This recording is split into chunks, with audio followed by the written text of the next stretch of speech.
tadinya belum pernah Kristen, tapi karena ada orang mengabarkan Injil ke rumah saya.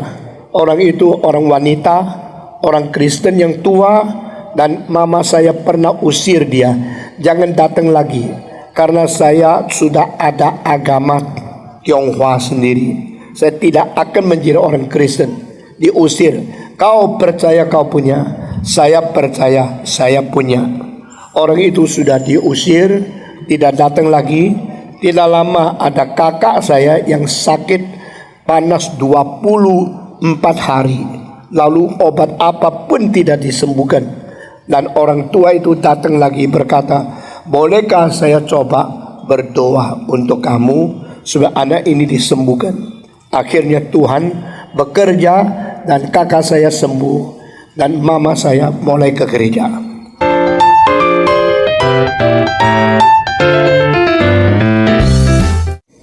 Pada waktu saya umur 3, ayah saya meninggal dan mama saya umur 33. Dengan air mata dia berlutut di hadapan Tuhan Yesus, berjanji tidak menikah lagi.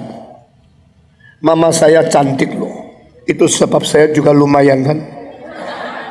Saudara-saudara, umur 33 masih ada pria-pria yang datang mau melamar mama saya. Meskipun dia sudah mempunyai 8 anak, tetapi dia bilang tidak. Saya sudah janji sama Tuhan tidak menikah lagi, dan saya janji untuk setia sampai mati menjadi janda yang suci sesuai dengan Alkitab. Diuji sampai umur 60 tahun. Janda yang suci dihormati di dalam gereja. Dan mama saya bekerja dengan susah payah untuk membesarkan anak-anaknya. Waktu saya umur 9, setelah papa saya meninggal 6 tahun, mama saya yang kerja siang malam membesarkan kita mendapatkan kesempatan menjual berapa rumah.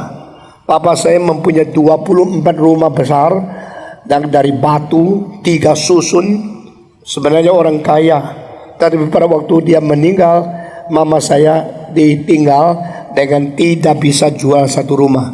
Karena zaman itu zaman peperangan dengan Jepang, sehingga di dalam masa peperangan rumah tidak bisa dijual. Waktu dia sudah 6 tahun menjadi janda, dengan siang malam jahit pakaian orang lain, dapatkan uang sedikit, membesarkan anak. Akhirnya dia menjual rumah, dan rumah tua itu dijual menjadi ongkos, dan dia kembali ke Indonesia. Dia kelahiran Jogja dan dibawa pulang oleh suami yang menikah dengan dia ke Tiongkok. Dan di situ dia melahirkan semua anak, dan setelah nikah 20 tahun, kira-kira dari umur 17 sampai 33, 16 tahun suaminya meninggal. Lalu sampai sudah 6 tahun setelah suaminya meninggal, saya umur 9, dia membawa 5 anak dari Tiongkok kembali ke Indonesia. Saat itu kita beriman kepada Yesus Kristus. Tadinya belum pernah Kristen, tapi karena ada orang mengabarkan Injil ke rumah saya. Orang itu orang wanita, orang Kristen yang tua, dan mama saya pernah usir dia, jangan datang lagi, karena saya sudah ada agama Tionghoa sendiri. Saya tidak akan menjadi orang Kristen. Diusir. Kau percaya kau punya, saya percaya saya punya. Orang itu sudah diusir, tidak datang lagi. Tidak lama ada kakak saya yang sakit panas 24 hari. Lalu obat apapun tidak disembuhkan. Dan orang tua itu datang lagi berkata, bolehkah saya coba berdoa untuk kamu supaya anak ini disembuhkan. Akhirnya Tuhan bekerja dan kakak saya sembuh. Dan mama saya mulai ke gereja. Dan tidak sangka di antara 7 anak-anaknya laki-laki, akhirnya 5 yang dipanggil Tuhan menjadi pendeta. Itu adalah satu rekor di sejarah gereja Tionghoa. Ada satu keluarga mempersembahkan 5 anak laki-laki untuk pekerjaan Tuhan. Dan mama saya bawa kami kembali ke Indonesia, dan saya pada waktu SMP, SMA justru sekolah di sekolah komunis yang ateis, yang tidak percaya Tuhan. Sehingga apa yang ditanamkan oleh ibu sejak saya kecil, iman Kristen, mengalami kegoncangan yang besar sekali. Sampai umur 17 saya berontak kepada Tuhan, karena saya komunis, saya ateis, saya evolusionis, maka saya tidak lagi percaya kepada Tuhan. Dan saya berperang di dalam hati dan melawan Tuhan. Jikalau engkau sungguh-sungguh Tuhan Allah yang sejati, jawab pertanyaan saya semua yang selama ini menjadi pergumulan saya yang begitu sengit, begitu susah. Jikalau engkau tidak bisa menjawab saya akan menjadi orang bukan Kristen sampai mati. Jikalau engkau menjawab semua pertanyaan saya akan pergi ke seluruh dunia menjawab pertanyaan semua pemuda-pemudi. Lalu saya janji saya menyerahkan diri kepada Tuhan dengan satu syarat, kalau Tuhan sanggup menjawab pertanyaan saya. Puji Tuhan, di dalam beberapa kebaktian Tuhan pakai hambanya yang sungguh-sungguh bertanggung jawab, sungguh-sungguh mengerti untuk menyelesaikan pertanyaan-pertanyaan saya.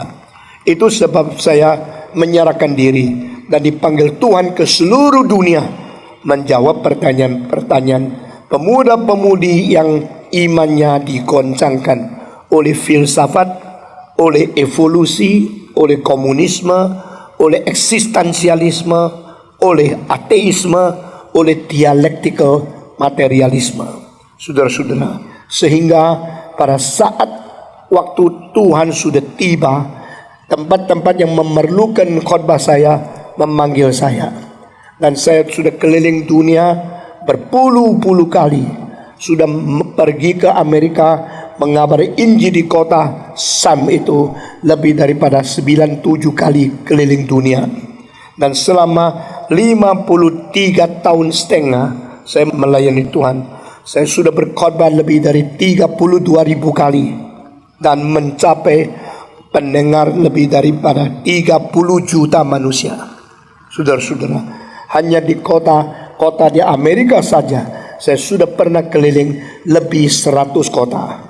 Dan di Indonesia dari Aceh sampai Papua saya berkhotbah di puluhan kota dan di dalam lebih daripada 1.000 gereja.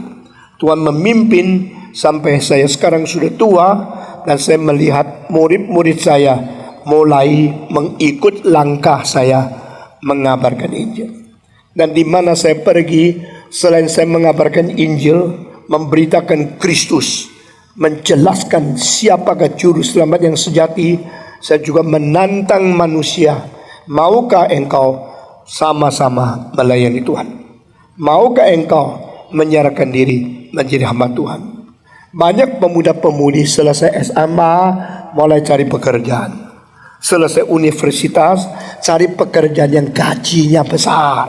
Lalu kalau sudah berusaha dengan mendirikan satu perusahaan, selalu minta cepat-cepat menjadi kaya. Sesudah itu sampai mati, hidupnya yaitu untuk uang. Saya tanya, apakah itu arti satu-satunya hidup? Mengapa kalau dapat uang senang, kalau tidak dapat uang rasa gagal? Mungkinkah engkau mendapatkan sesuatu yang lebih bernilai tinggi daripada hanya sekedar uang? Pada waktu Petrus yang sukses, bagaimana tahu Petrus sukses?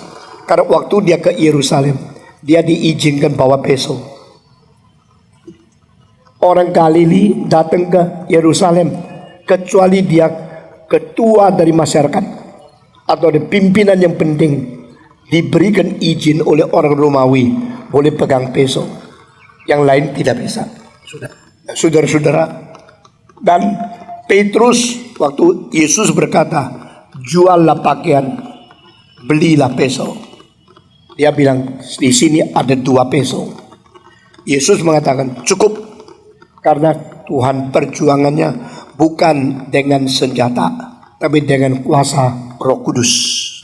Saudara-saudara, Petrus yang begitu penting, yang adalah pemimpin masyarakat yang Galilea, mungkin dia punya honor besar, dia punya hasil penjualan ikan banyak. Yesus Kristus berkata, Petrus, ikutlah aku akan menjadikan kamu penangkap manusia, bukan lagi nelayan yang menangkap ikan. Petrus langsung serahkan semua. Kapalnya diserahkan kepada orang lain, usahanya yang sukses diserahkan kepada orang lain. Dia dengan kedua tangan yang kosong mengikut Yesus untuk menjala manusia, bukan menjala ikan. Pemuda Galilea yang sukses ini akhirnya mati dipaku tersalib karena dia setia kepada Tuhan. Waktu dia dipaku di atas kayu salib, dia minta kepada tentara Romawi, bolehkah izinkan saya disalib terbalik? Kenapa? Karena saya tidak layak salib di atas kayu salib sama seperti Tuhanku. Tuanku disalib begini, biar saya disalib terbalik. Kami kabulkan. Lalu dia disalib. Saya percaya dia lebih cepat mati dari siapapun. Mungkin setelah dibalikkan salibnya, di dalam tidak sampai 15 menit, dia sudah meninggalkan dunia. Karena memang Tuhan cipta pipa darah dan daya pompa di tubuh kita yang lain. Yang ke bawah ini perlukan tenaga tidak banyak karena kreativitas. Yang ke kepala ini perlu kekuatan lebih banyak karena di atas. Maka jantung kita dekat atas supaya jarak ke kepala itu pendek. Jantung kita ke kaki panjang karena ini ngalirnya lebih gampang. Tapi kalau manusia dibalik, pompa ke kepala itu sudah keras dan jaraknya pendek, lalu dibalikkan, maka tidak lama saja sudah tekanan darah ke kepala terlalu tinggi dan bludrik, lalu akan langsung meninggal dunia.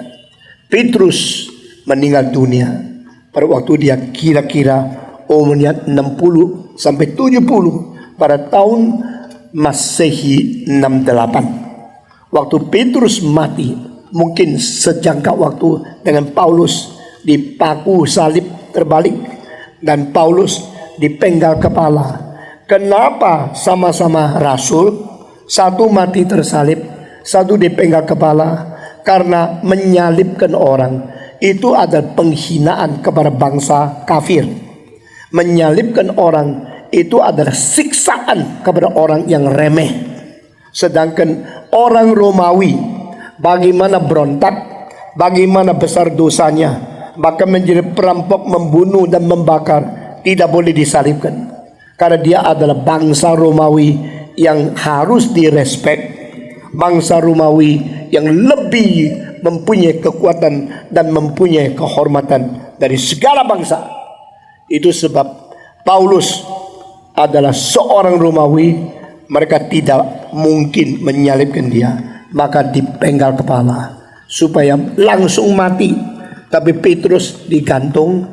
Orang yang digantung di kayu salib tak mungkin langsung mati, karena menurut sejarah ada yang mati setelah 3 hari, ada yang 5 hari, juga ada catatan yang paling lama 7 hari. Dengan demikian menyiksa orang kafir, orang bangsa lain disiksa karena orang Romawi menganggap diri bangsa yang paling tinggi. Mereka membiarkan engkau dianiaya pelan-pelan, sakit, siksa terus sampai berapa hari baru mati. Paulus dipenggal kepala, Petrus disalib terbalik, dua-duanya pada tahun sesudah Masehi 68 di bawah pemerintahan Kaisar Nero yang gila itu. Saudara-saudara, setelah selesai itu Kekristenan dianiaya 10 kali dari abad pertama sampai abad keempat 325. Thank you for the happiest year of my life.